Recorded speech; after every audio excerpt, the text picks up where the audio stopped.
오늘 하나님께서 우리에게 주시는 말씀은 창세기 4장 1절에서 7절까지의 말씀입니다. 창세기 4장 1절에서 7절까지 말씀을 우리 주일학교 아이들의 속도에 맞추어서 읽도록 하겠습니다. 주일학교 고학년 말고 주일학교 저학년, 이제 1학년 들어간 친구들, 유치원 때 글씨를 배운 친구들이 성경을 읽는 그 속도에 맞추어서 성경을 읽어주시기를 바랍니다. 제가 1절을 읽고 여러분들이 2절을 읽고 한 절씩 돌아가며 읽도록 하겠습니다. 아담이 그의 아내 하와와 동침하며 하와가 임신하여 가인을 낳고 이르되 내가 여호와로 말미암아 득남하였다 하니라.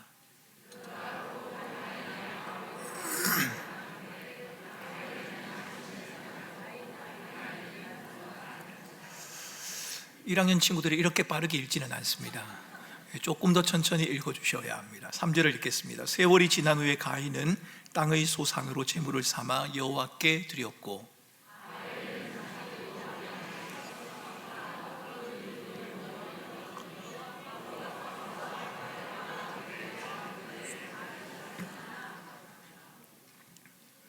가인과 그의 제물은 받지 아니하신지라. 가인이 몹시 분하여 안색이 변하니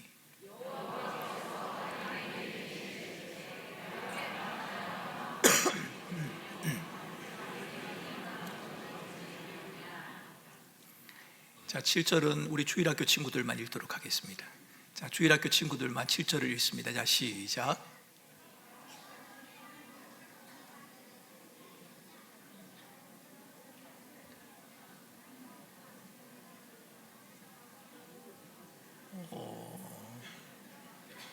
아멘. 7절을 다시 한번 우리 읽도록 하겠습니다. 같이 한번 읽겠습니다. 내가 선을 행하면 어찌 낯을 들지 못하겠느냐. 선을 행하지 아니하면 죄가 문에 엎드려 있느니라. 죄가 너를 원하나 너는 죄를 다스릴지니라. 아멘. 여러분, 유학 시절에 동기 가족들이 모일 때가 있었습니다. 동기들이 다들 목사 가정이지요. 그런데 이 목사 가정들이 모여서 같이 밥을 먹고 차를 마시는 시간이 되면 아이들은 거실 한쪽이나 다른 방에 가서 놀이를 했습니다. 그 놀이의 이름은 예배 놀이였습니다. 부모들이 거실에 앉아 차를 마시고 교제하는 동안 아이들은 둥글게 앉아서 한 명은 설교자가 되고 또 한 명은 기도자가 됩니다. 반주자 역할을 하는 아이도 있고 성가대 지휘자도 있습니다. 성가대도 있고 참석한 회중도 있습니다. 이렇게 역할을 다 분담을 합니다.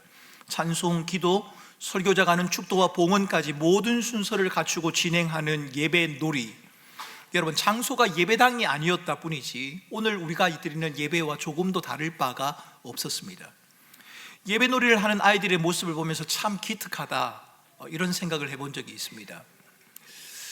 그렇지만 또 한편으로는 아이들이 예배의 의미를 정말 알고 예배 놀이를 하는 걸까라고 하는 생각이 들기도 하고, 하나님이 만약 이 아이들이 예배놀이 하는 모습을 보면 뭐라고 말씀하실까라고 하는 궁금증이 생겼습니다. 제가 그렇게 생각한 것은 예배에 대한 아이들의 생각이나 마음을 얕잡아 보기 때문이 아닙니다. 아이들이 예배를 드릴 수 없다거나 아이들은 예배의 진정한 의미를 모른다, 그래서 제가 그렇게 생각한 것은 아닙니다. 어떤 경우에는 아이들이 예배하고 기도하는 모습이 너무 진지하고 어른들보다 나을 때가 있습니다. 여러분, 제 카톡에는 제 아내가 몸이 안 좋을 때 아내를 위해 기도했던 초등학교 아이, 2학년인지 1학년인지 유치원 친구도 있습니다만 그 아이의 사진이 있습니다. 두 손을 꼭 모으고 사모님이 얼른 낫게 해주세요 라고 기도하는 그 아이의 모습. 그래서 저는 지금 한 번씩 그 사진을 보는데요, 그 아이의 기도하는 모습을 보면 제가 기도하는 것보다도 훨씬 더 진지하다, 이런 생각이 들 때가 있습니다. 하나님은 아이들이 예배 모습을 어떻게 보고 있을까요? 여러분, 제가 이런 생각을 하게 되는 것은 아이들에 대한 아이들이 가지는 예배에 대한 마음을 의심했기 때문이 아니라 목사요 설교자로서 참된 예배, 하나님을 영화롭게 하는 예배에 대한 갈망이 제 속에 있기 때문입니다. 목회자와 또 설교자로서 주일마다 예배를 인도하는 지금도 제 마음에는 저와 여러분들이 드리는 예배가 하나님에게 영광이 되는 예배가 되면 좋겠다. 그리고 어떻게 해서라도 저와 여러분이 온전한 예배자로 하나님 앞에 설 수 있으면 좋겠다라고 하는 바람이 있습니다. 그런데 여러분, 이게 말처럼 쉽지가 않습니다. 매끄러운 순서, 완벽에 가까운 설교문, 감동적인 찬양, 따뜻한 예배의 분위기, 이런 것들만 갖춰지면 하나님의 영광이 절로 드러나고 진정한 예배자로 설 수 있다. 그렇다면야 별 문제가 되지 않을 겁니다. 조금 노력해 보면 됩니다. 그런데 실상은 그렇지가 않아 보입니다. 오늘 본문에서 가인과 아벨이 하나님께 제사를 드리는 장면을 보면 하나님이 받으시는 예배, 하나님께 영광이 되는 예배를 드린다는 것이 간단하지 않다는 생각 더 분명해집니다. 본문의 사건을 요약하면 이렇습니다. 아담과 하와에게 두 아들이 있습니다. 한 명은 가인이고 한 명은 아벨입니다. 죄를 범하고 타락한 인간이지만 땅의 자원을 관리하라는 하나님의 명령은 계속되었고, 그 명령을 따라서 가인은 농사를 짓고 아벨은 양을 칩니다. 성경에는 기록되어 있지 않지만 아마도 부모였던 아담과 하와는 가인과 아벨에게 하나님이 세상을 창조하셨단다, 그리고 하나님이 만물을 다스리라고 말씀하셨어 라고 하는 그 명령을 전했을 것입니다. 자신들이 하나님 앞에 죄를 범했다는 것도 이야기를 했겠지요. 3절에 세월이 지난 후라는 표현에 비추어 보면 아담과 하와가 범죄한 후에 얼마나 시간이 흘렀는지 정확하게 알 수는 없지만 그동안 하나님께 제사하는 일도 계속되어 왔다는 것을 짐작해 볼 수 있습니다. 그런데 오늘 가인과 아벨의 제사를 두고 하나님이 보이신 반응, 우리를 당혹스럽게 만듭니다. 아벨이 드린 제사는 하나님이 받으셨는데 가인이 드린 제사는 받지 않으십니다. 4절과 5절은 이렇게 기록합니다. 같이 한번 읽겠습니다. 여호와께서 아벨과 그의 제물은 받으셨으나 가인과 그의 제물은 받지 아니하니라. 여러분, 우리는 의문을 제기할 수 있습니다. 왜? 가인과 아벨의 제사에 대한 하나님의 반응 왜 이렇지? 하나님께서는 왜 가인의 제사를 받지 않는 걸까? 아벨의 제사는 왜 받으신 걸까? 여러분, 이 질문은 하나님의 영광을 위한 예배, 진정한 예배를 드리고 싶어하는 우리들에게도 중요한 질문이 될 수 있습니다. 가인과 아벨이 드렸던 제사의 겉모습만 보면 오늘날 우리들이 드리는 예배와는 모습이 좀 다릅니다. 하지만 제사와 예배의 중심이 하나님이라는 것, 그리고 하나님에게 드려지고 있다는 점에 있어서는 가인과 아벨이 드리는 제사나 오늘 저와 여러분들이 드리는 예배나 별반 다름이 없습니다. 왜 하나님께서 아벨의 제사는 받으신 겁니까? 가인의 제사는 받지 않으신 겁니까? 어떤 분은 하나님이 농사 짓는 것보다는 양치는 것을 좋아하시기 때문이다 라고 설명을 합니다. 하지만 이런 주장에는 성경적인 근거가 없습니다. 성경 어디에도 하나님께서는 어떤 직업을 차별하시거나 어떤 직업을 더 좋아하신다라는 말씀이 등장하지 않습니다. 여러분들 이런 말씀, 이런 이야기 한두 번 해보신 적 있죠? 목사님은 좋으시겠어요? 하나님이 좋아하는 직업을 택했으니까. 잘 모르겠습니다. 하나님이 과연 목사를 다른 직업보다 더 좋아할까? 저는 자신할 수 없습니다. 모든 직업이 똑같을 겁니다. 죄 짓는 일만 빼면. 직업이 아니라 하나님이 가인이 제물로 드린 곡물보다는 아벨이 드린 양과 같은 짐승을 더 좋아하셨을 것이다, 이렇게 해석하는 분도 계십니다. 직업의 문제가 아니라 제물의 문제라는 겁니다. 하나님이 고기를 더 좋아하신다는 거죠. 그러나 이 주장 역시도 설득력이 없습니다. 성경 어디에도 하나님이 곡식보다 짐승을 더 좋아하신다는 말씀이 등장하지 않기 때문입니다. 비슷한 주장이긴 하지만 아벨은 짐승을 잡아서 피의 제사를 드렸고 가인은 땅의 소산으로 곡식의 제사를 드렸기 때문에 하나님은 아벨의 제사는 받았고 가인의 제사는 받지 않았다, 이렇게 말씀하시는 분들도 계십니다. 아마 이 자리에 계신 분들 가운데 이렇게 말하는 내용을 들으신 분들이 많으리라고 저는 생각합니다. 피 흘림이 없이는 죄 사함이 없다는 히브리서 9장 22절과 피가 죄를 속한다는 레위기 17장 11절의 말씀을 근거로 피의 제사를 드렸기 때문에 아벨의 제사를 하나님이 받으셨다. 여러분, 이 주장 역시 받아들이기 어렵습니다. 왜냐하면 가인과 아벨 당시에는 아직 피 흘림에 대한 제사, 이 제사에 대한 규례가 정해져 있지 않았기 때문입니다. 아니, 설령 피 흘림에 대한 제사에 대한 규례가 정해져 있었다고 하더라도 레위기를 보면 피가 없이도 드리는 제사도 등장하고 있습니다.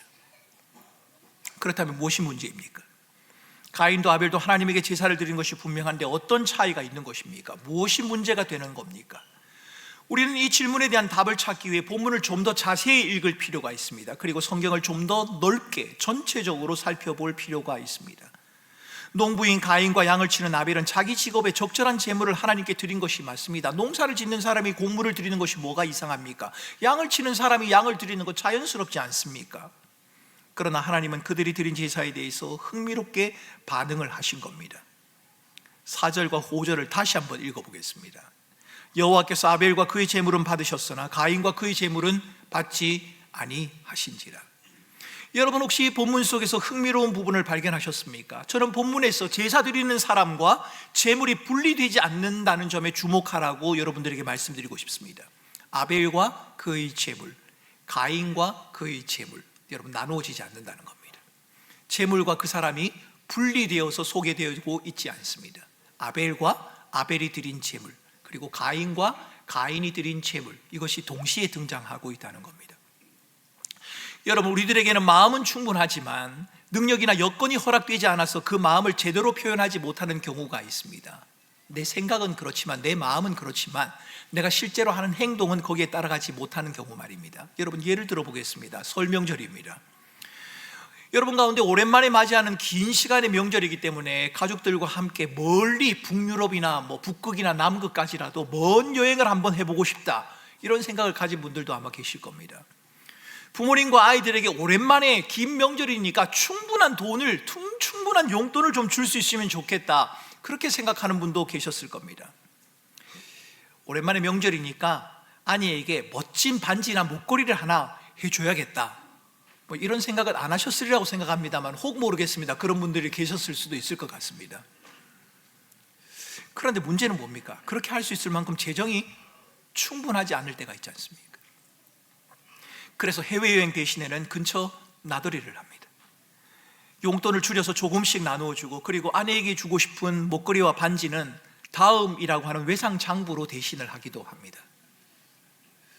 사실 저는 외상장부가 있습니다. 아내에게 저희 집에 가면 장부가 있는데요, 저는 그 장부를 아내가 잃어버렸기를 간절히 기도하고 있습니다만, 결혼기념일이나 생일일 때마다 내가 몇 년 뒤엔 해줄게 라고 반지를 그려둔 것이 여러 개가 있습니다. 언젠가는 해줄 수 있으리라 생각은 합니다만, 그런데 여러분, 오늘 본문에서 하나님은 가인과 아벨이 드린 제물을 보면서 그들의 능력과 형편을 평가하고 있는 것이 아닙니다. 물론 본문에는 아벨의 제물에 대해서는 첫 열매 기름진 것이라고 하는 최상의 표현을 사용하고 있습니다. 반면에 가인의 예물에 대해서는 그저 땅의 소산물이라고 하는 평범한 표현을 사용하고 있습니다. 하지만 그렇다고 해서 하나님께서 가인과 아벨이 드린 제물의 양이나 가치에 대해서 지금 평가하고 계시다, 이렇게 생각하면 곤란합니다.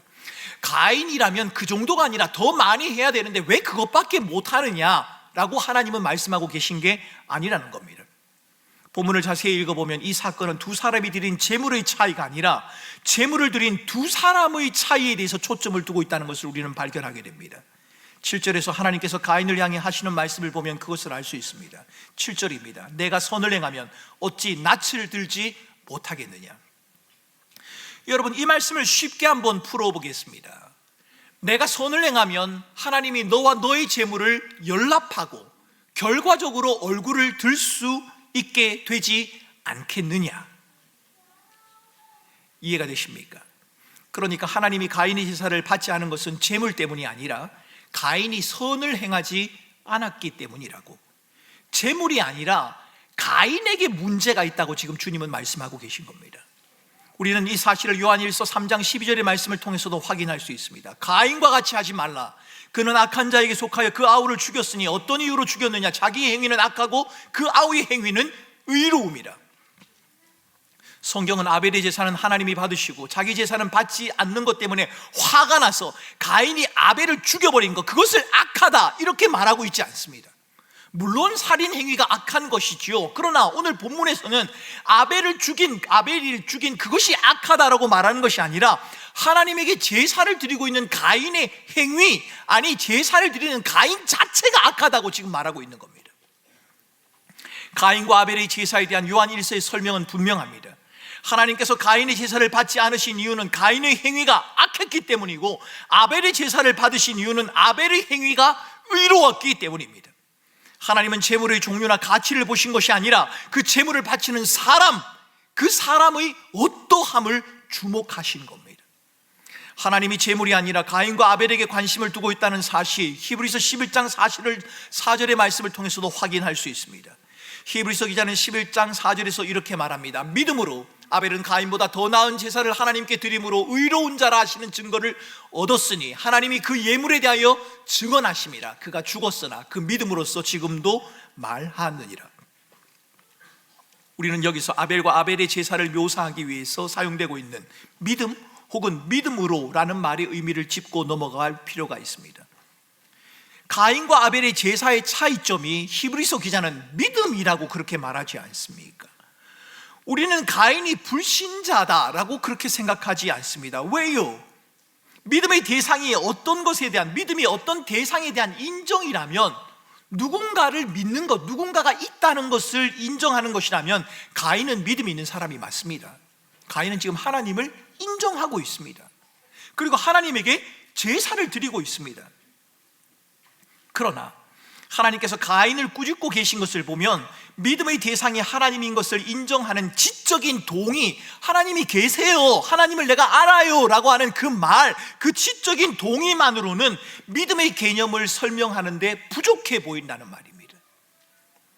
아벨의 믿음이 무엇인지를 알기 위해서는 아벨과 함께 많은 믿음의 선배들이 소개되고 있는 히브리서 11장으로 가볼 필요가 있습니다. 히브리서 11장에는 아벨이 등장합니다. 아브라함, 모세, 사라, 이삭, 야곱, 요셉이 등장합니다. 기생, 라합, 기드온, 바락, 삼손, 입다, 다윗, 사무엘 등 수많은 사람들이 히브리서 11장에 등장을 합니다. 그 중에는 나라를 이기고 사자들이 입을 막은 사람도 있습니다. 불의 세력을 멸하고 칼날을 피한 사람도 있고 전쟁에서 용감하게 승리를 경험한 사람도 있습니다. 심지어 죽은 자를 부활로 받은 사람도 기록되어 있습니다.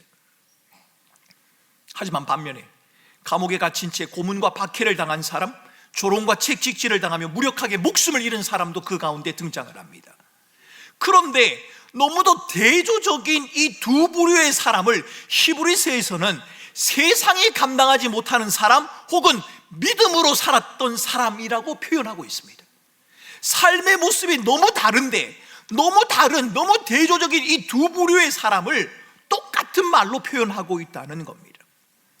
여기서 히브리서 기자를 통해 보여주는 믿음은 인간의 의지적인 결단이나 막연한 희망을 말하는 것이 아닙니다.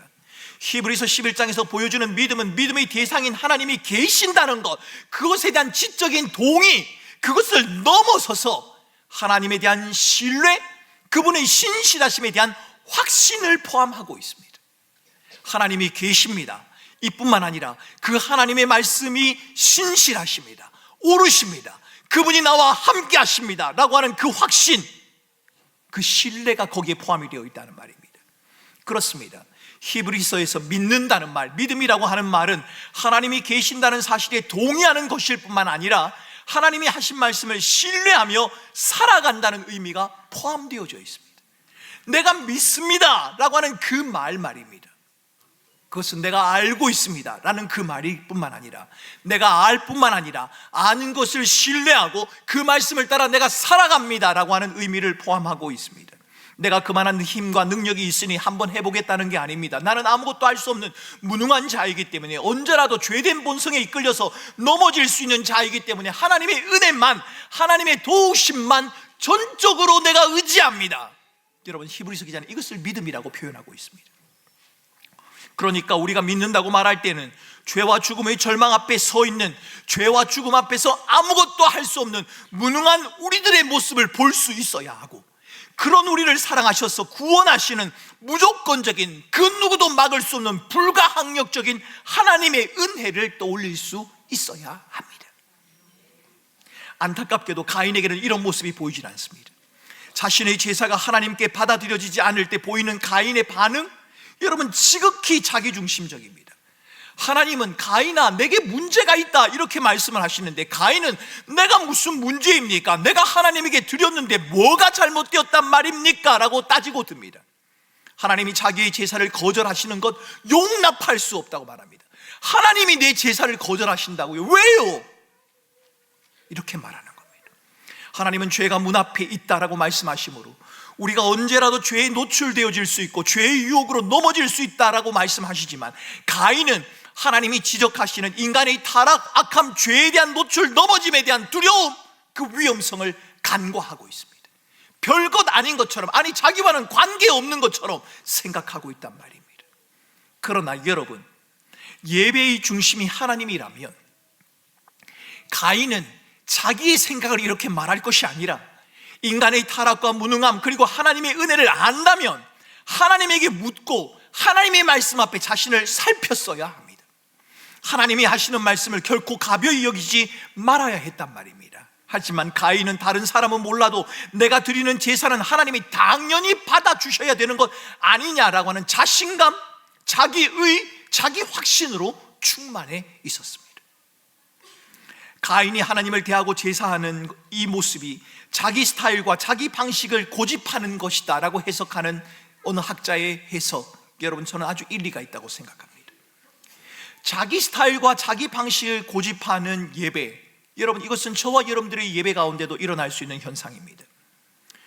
저는 우리 교우들이 예배를 드린 후나 아니면 저희 교회에 등록을 하시면서 제게 이렇게 말하는 것을 종종 들을 때가 있습니다. 목사님, 설교와 찬양 예배의 분위기가 제 스타일입니다, 혹은 제 스타일이 아닙니다, 이렇게 말을 하곤 합니다. 설교와 찬양이 예배의 순서가 내 마음에 와닿았습니다, 이렇게 말하기도 하고, 오늘은 제 마음에 하나도 와닿지 않았습니다 라고 말하기도 합니다. 좋은 설교, 감동되는 찬양, 안락한 분위기 예배에서 필요합니다. 자기를 소중히 여기는 것, 자기 스타일을 따르는 것 잘못되었다고 말할 수는 없을 겁니다. 필요합니다. 중요한 일이 맞습니다. 개인의 감정도 중요하고 개인의 감동도 중요한 것이 맞습니다. 그러나 그것이 예배의 본질은 아닙니다. 그렇게 말할 수 없습니다. 모든 예배의 핵심은 하나님께서 우리에게 베푸신 은혜, 우리를 찾아오신 하나님, 독생자 예수 그리스도를 통해 베푸신 구원의 은혜, 십자가에 죽으시고 부활하시고 다시 오시마 약속하신 하나님의 위대한 약속, 그것이 예배의 핵심이어야 합니다. 예배의 핵심은 우리가 아니라 하나님이란 말입니다. 때론 우리의 원함과 감정을, 내게 맞는 스타일을 추구할 수도 있겠습니다만 자칫 그것이 하나님의 주권과 우리에게 베푸신 은혜를 인정하는 것보다 더 앞서서 자신을 최고로 여겨 자신의 원함에 궁극적인 가치를 두게 하는 것이라면 여러분, 우리는 이것을 경계해야 합니다. 여러분, 저는 제가 창원에 사역을 할 때 서울에서 내려온 한 자매를 기억합니다. 언젠가 한번 금요 철야 시간인가 제가 말씀을 드린 적이 있을 겁니다. 그 자매는 서울 지역에서 큰 교회에서 신앙생활을 오랫동안 했습니다. 10여 년 이상 한 것 같습니다. 결혼을 하고 창원에 내려와서 결혼을 했습니다. 저희 교회 청년과, 제가 섬겼던 교회 청년과 결혼을 했습니다. 저는 결혼을 하면 당연히 저희 교회에 올 줄 알았습니다. 그런데 오지 않는 겁니다. 그래서 제가 신방을 갔습니다. 신방을 갔더니만은 그 자매가 그런 이야기를 하더라고요. 목사님, 제게 맞는 교회를 찾을 수가 없습니다. 그 자매는 한동안, 지금은 모르겠습니다, 매주 토요일마다 서울로 올라왔고 서울에서 예배를 드리고 다시 창원으로 내려왔습니다. 남편은 제가 섬겼던 교회를 섬겼고요, 그가 익숙했던 찬양, 예배의 분위기, 그것을 창원에서는 찾을 수 없었기 때문입니다. 여러분, 저는 그 자매의 믿음을 탓하고 싶지 않습니다. 그럴 만한 이유가 있을 겁니다. 그 찬양과 그 분위기가 그 자매에게 분명히 은혜가 된 것도 맞을 겁니다. 그러나 그것이 예배의 핵심은 아닙니다. 만약 모든 음악이 멈춰버리면 어떻게 하시겠습니까? 우리가 소리내어 기도할 수 없는 순간이 우리에게 찾아온다면 우리의 예배는 어떠해야 하겠습니까? 주변의 환경과 상황이 바뀐다 할지라도 예배의 핵심인 예수 그리스도, 우리에게 베푸신 하나님의 은혜, 거기에는 변함이 없다는 말입니다. 하나님의 임재에 대한 의식, 함께 하심에 대한 고백이 빠져버린다면 그것은 아무것도 아닙니다. 그것은 마치 오늘 본문에 나오는 하나님이 받지 않으시는 가인의 제사와 다를 바가 없을 것입니다. 그러니 여러분, 내 취향이나 스타일이나 내 취향이나 스타일과 다른 찬송이나 다른 설교, 예배의 분위기라고 해서 쉽게 이건 아니야 라고 그렇게 말하지 말고 오히려 그것을 좀 더 진지하게 들어보고 이해하고 동참하려는, 그리고 거기에 담겨져 있는 하나님의 임재와 하나님의 함께 하심을 발견해 보려고 하는 의지적인 노력이 우리에게 필요하다는 겁니다. 우리는 예배를 통해 은혜를 받는 것이 아닙니다. 예배를 통해 은혜를 받는다? 여러분, 이 말은 맞는 말이 아닙니다. 정확하게 말하면 우리는 예배를 통해 은혜를 받는 것이 아니라 예배를 통해 우리에게 부어진 하나님의 은혜를 확인하고 인정하는 겁니다. 그 은혜를 힘입은 우리들이 어떤 존재인지를 다시 한번 보게 되는 겁니다. 그리고 그 하나님의 은혜를 입은 우리가 이 세상을 어떻게 살아가야 하는지를 다시 한번 주님의 말씀을 통해 확인하고 우리의 삶의 자세를 정비하는 거란 말입니다. 믿음을 자기중심적인 것으로 이해할 때 예배의 중심인 하나님을 집중하기보다 우리 자신이나 다른 사람을 주목하게 된다는 위험성, 우리 앞에 놓여져 있습니다. 가인을 보십시오. 가인은 지금 아벨을 의식하고 있습니다. 가인의 제사 드리는 모습도 그렇지만 이후에 가인이 동생 아벨을 죽이는 모습을 보면 하나님께 제사 드리는 가인의 마음에는 하나님에 대한 경외, 하나님을 향한 갈망이 있는 것이 아니라 다른 사람과 동생과의 경쟁, 비교, 질투, 다툼이 엿보이고 있다는 말입니다.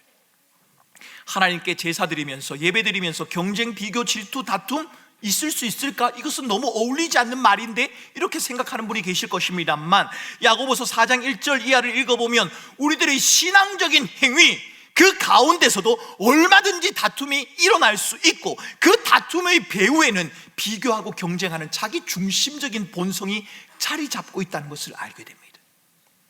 예배드리면서 신앙적인 행위를 하면서도 그것이 하나님의 은혜와 사랑에 대한 감사와 감격에서가 아니라 다른 사람 혹은 다른 교회와의 경쟁과 비교에서 비롯될 수도 있다는 겁니다. 여러분, 저는 우리 교회의 찬양팀이나 성가대가 김포뿐만 아니라 우리나라에서 최고의 찬양팀, 성가대가 되면 좋겠다, 솔직히 그런 마음이 있습니다. 예배를 돕고 섬기는 사역을 감당하는 모든 지체들이 최선을 다했으면 좋겠고 최고의 모습을 이루면 좋겠다. 여러분, 저는 그런 마음이 있습니다. 하지만 그것이 다른 사람이나 다른 교회와의 경쟁이나 비교에서가 아니라 하나님을 영화롭게 하고 예배에 참석한 자들이 온전한 예배자로 설 수 있기를 바라는 마음에서 비롯되기를 바랍니다. 다른 교회는 이 정도 하니까 우리 교회라면 이 정도는 해야지, 이것이 아니라 하나님의 임재와 하나님의 함께하심, 하나님이 우리의 삶을 이끌어 가신다는 사실을 확인하기 위해서 온전한 예배자로 서고자 하는, 하나님을 갈망하는 마음에서 그 수고와 애씀이 이루어졌으면 좋겠다는 말입니다. 그렇지 않으면 만약이라도 경쟁과 다툼, 비교와 질투에서 시작된 것이라면 그것이 아무리 화려하고 풍성하며 사람들에게 매력적이라고 할지라도 그것은 어쩌면 하나님께 거절당한 가인의 제사에 해당할 수 있을 겁니다. 예배에 대해 한 가지 더 생각할 것이 있습니다. 예배는 예배에 참석하는 자기만 좋으면 되는 것이 아니라 다른 지체, 공동체에도 유익이 있어야 한다는 겁니다. 하나님으로부터 거절당한 가인은 아벨을 살해합니다. 그리고 아벨이 어디 있느냐라고 하나님이 물으실 때 내가 내 아우를 지키는 자입니까? 라고 이렇게 대답을 합니다.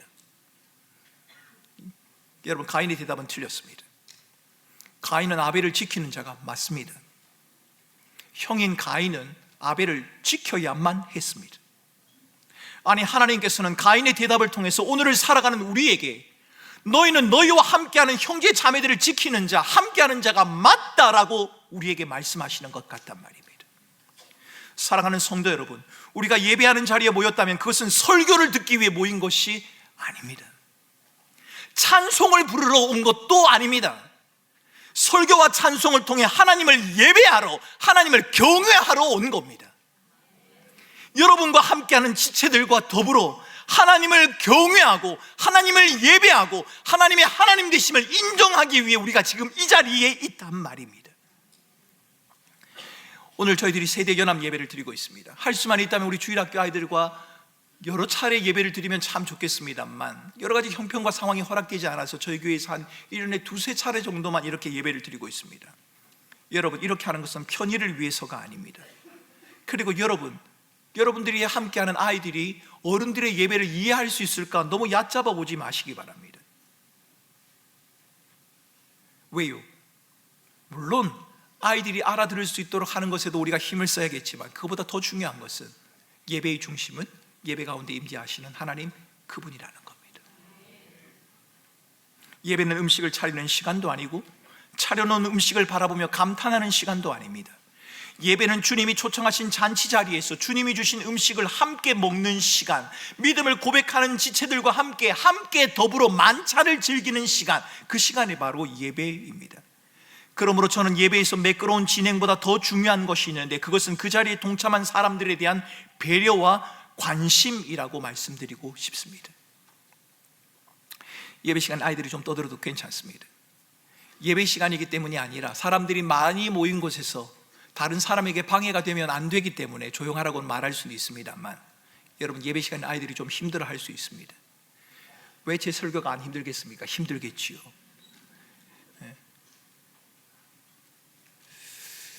예배 시간에 조는 분도 여러분 너무 비난하지 마시기 바랍니다. 교회에 와서 졸아주니까 얼마나 감사합니까? 졸더라도 교회 가서 졸자, 그렇게 하시면 되는 겁니다. 예배 중에 혹 실수와 불편함이 있어도 너그러움이 우리에게 필요하단 말입니다. 왜요? 예배의 핵심은 매끄러움이 아니라, 완벽함이 아니라 하나님이 원하시는 진실함과 하나님의 함께함이기 때문이라는 겁니다. 하나님은 완벽함이 아니라 함께함을 원하시고 진실함을 원하십니다. 저는 그리스도의 주되심을 고백하는 공동체적 예배를 통해 하나님을 영화롭게 하고 우리 주님이 말씀하신 영과 진리로 드리는 온전한 예배로 여러분을 이끌고 싶고, 저 역시도 온전한 예배의 자리, 예배자로서 자리에 서고 싶습니다. 여러분 생각에 예배를 드리는 이 회중들 모두 가운데 예배를 드리기 가장 어려운 사람이 누구라고 생각되십니까? 목사입니다. 제가 예배자로 서야 되는데 예배자로 서는 것이 너무 어렵다는 말입니다. 설교에 대해서 고민을 하게 되고, 성도들의 움직임에 대해서 반응을 하게 되고, 예배의 순서가 어떻게 가는지에 대해서 민감하게 되어지기 때문에 하나님 앞에 온전한 예배자로 선다는 것이 굉장히 어렵고 힘이 듭니다. 저는 예배자로서 서고 싶습니다. 저뿐만 아니라 우리 모두가 다 온전한 예배자로 서고 싶다는 말입니다.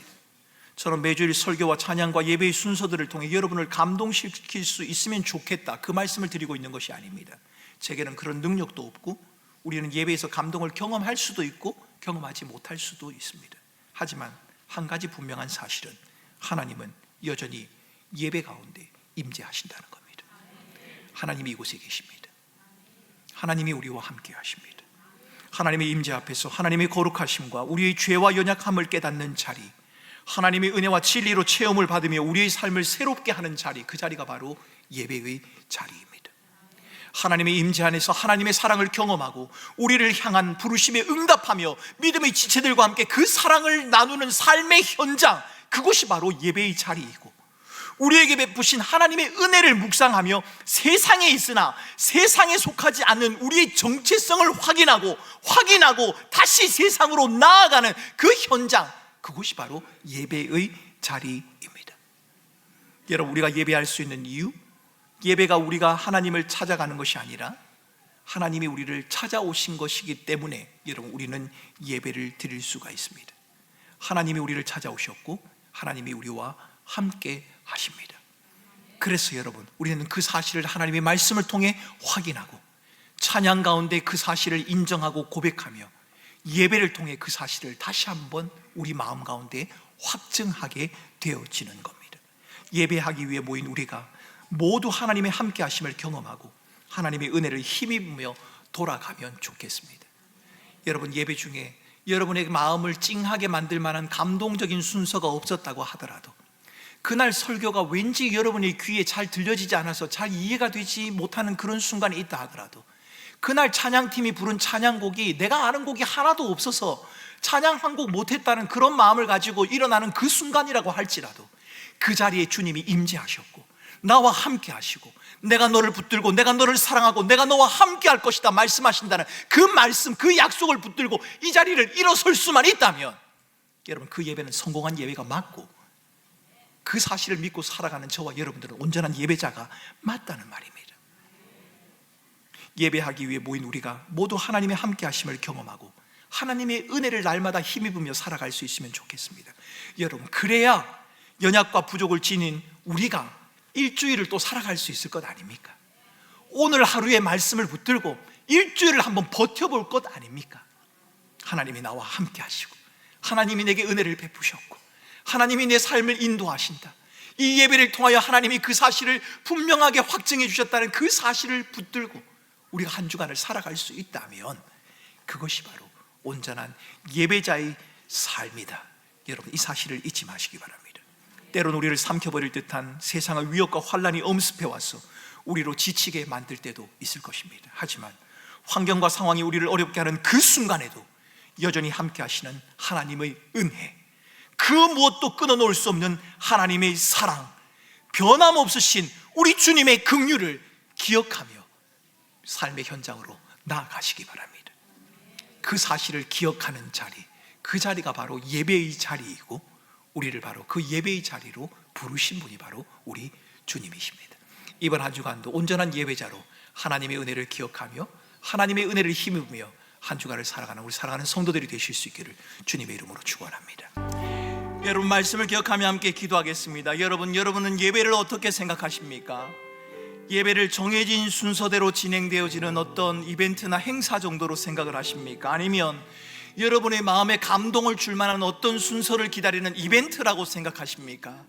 그런데 여러분, 이 사실을 아십니까? 우리의 마음에 감동이 없어도, 아무런 느낌이 없은 그런 순간이라도, 아니 우리의 삶이 너무 고달프고 힘들어서 하나님의 은혜를 갈망할 힘조차 없는 그런 상황임에도 불구하고 하나님이 그 삶의 현장에 찾아오셔서 내가 너의 하나님이다라는 것을 선언해 주는 현장이 바로 예배의 현장인 것입니다.